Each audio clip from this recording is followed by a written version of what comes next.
Here we go again. Hi guys, welcome back to my channel. It's your boy Amishi. So today I'm back again. So today doing a geography video. I'm reacting to Angola geography. Without too much of talk, please guys like and subscribe to my channel. Let's jump to the video and enjoy it. You know, I once went to Denmark and I bought a sandwich that was $21. In some parts of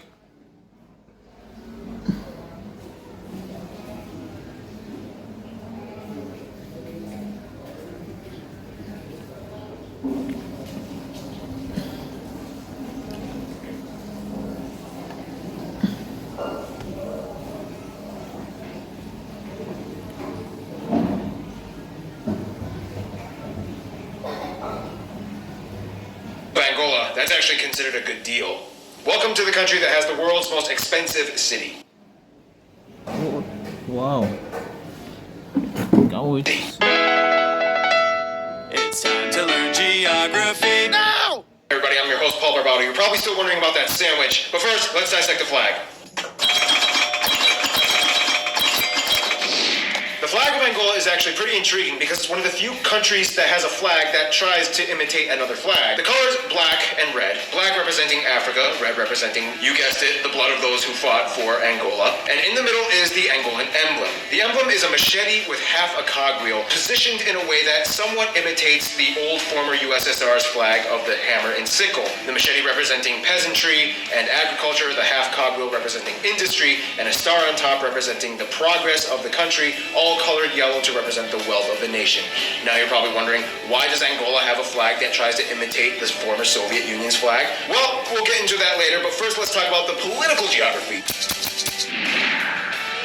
In terms of its political geography, Angola is located on the western coast of the southern part of Africa, bordering the Atlantic Ocean on the west, bordered by 4 other countries. You would think Angola is bordered by 3 other countries. However, in the north, there's that one little small province called Cabinda. This little small sliver of land, barely larger than the size of Delaware, is so important to the Angolan country due to the fact that it produces and contains over 60% of Angola's oil reserves. Now, this small little piece of land touches the Republic of Congo, making it the 4th country that technically borders Angola. Now, just like Albania that we studied a few weeks ago, Angola is a coastal country, but it doesn't really have many coastal islands. It only has about 2.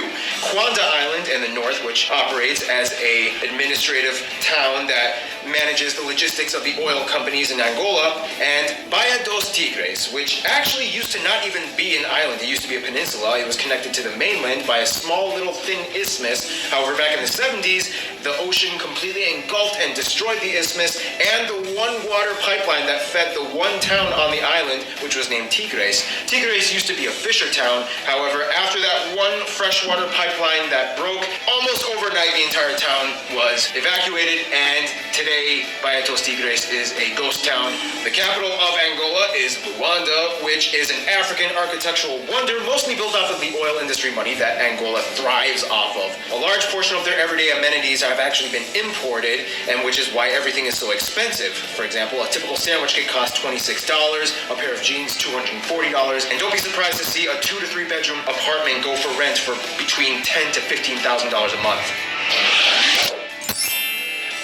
Now, Angola actually has a lot of different kinds of landscapes. In the north and northeast, you can see a lot of tropical jungles and rainforests. In the center area, you can find lots of flat plateaus and savannas. The further east you go, you find a lot of dry hills and mountains.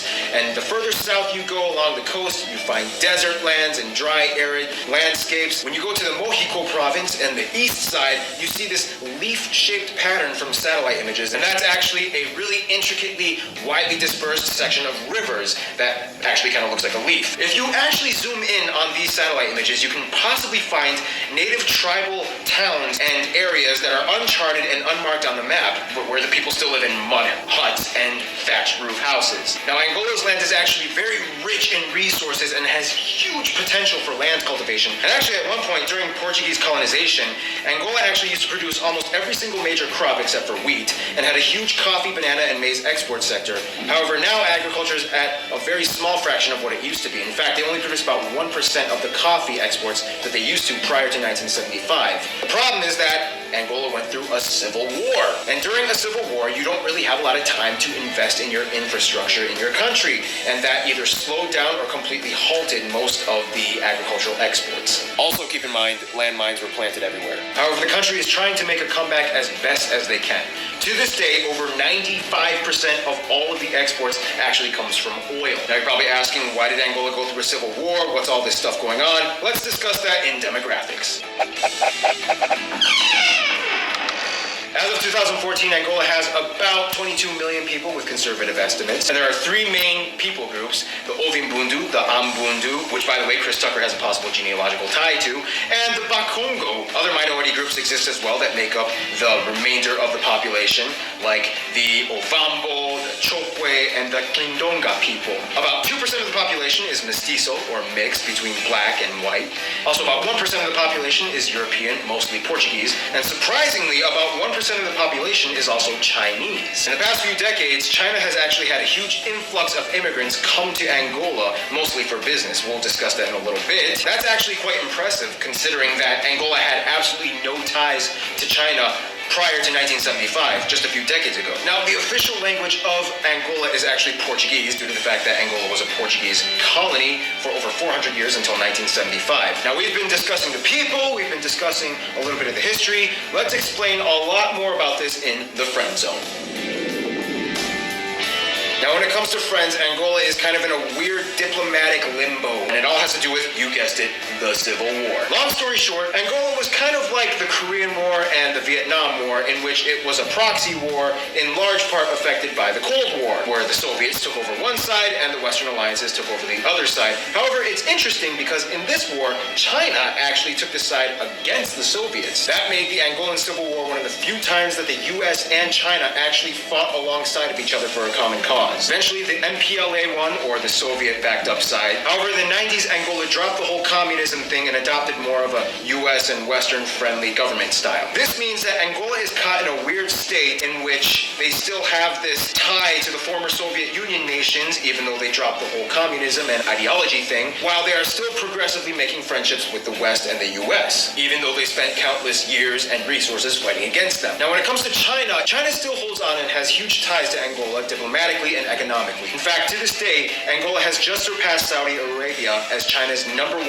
oil exporter. And in return, China has been investing tons back into Angola. They even built an entire neighborhood called Nova Cidade de Calimba in the south of Luanda with 750 apartment complexes. Unfortunately, the project didn't go so well. The apartments were too expensive, and to this day, less than 10% of the area is occupied. The rest is pretty much a ghost town. Now, in terms of their best friends, Angola would probably consider Brazil and Portugal their best friends, even though Portugal had occupied them for over 400 years.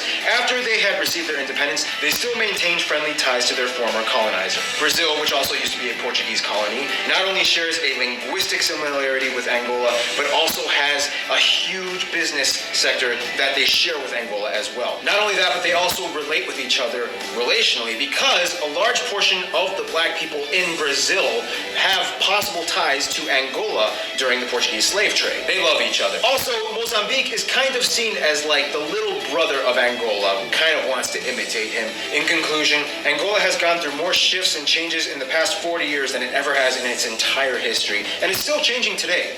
Angola is definitely one of those countries you'll want to keep your eyes on. Stay tuned. Antigua and Barbuda are coming up next. Yes guys, that's where we hold it. I hope you enjoyed the video. Please and please help your boy, like and subscribe to my channel now, please. It will not take you anything to subscribe. Just click on that subscribe button, please. Now help your boy. See you in my next video. Thanks for viewing my channel. Peace out.